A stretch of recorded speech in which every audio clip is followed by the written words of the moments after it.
Адалдық пен әділдік қоғам дамуының берік іргетасы. Ауданның бірқатар мектептерінің бірінде «Адал мемлекет, әділетті қоғам» атты әкелер форум өтті.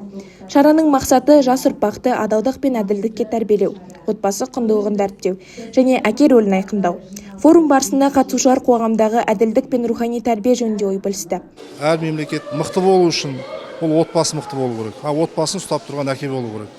Отбасында әке басқару керек, әке билеу керек. Енді ол атам заманнан солай болып келген. Форум өте жақсы, керемет өтті, өте қатты ұнады. Бұндай форумдар бүткіл мектептерде, әр ауданда болу керек деп ойлаймын. Бүткіл Қазақстан бойы болу керек. Әкенің мәртебесін көтеретін болсақ, мемлекетімізді көтеріледі. Дін істері басқармасынан құқық бұзушылыққа арналған өкілдер қатысты, әкелер қоғамынан қатысты.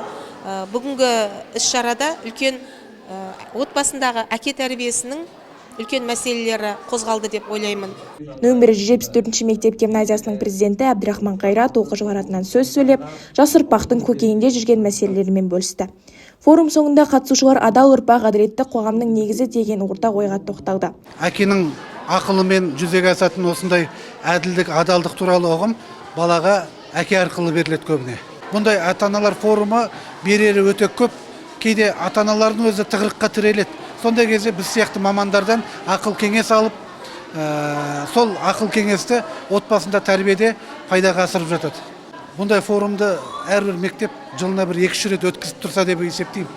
Сабира Якуб, Ерлі Қайсарқызы, Ұрпағына медиа.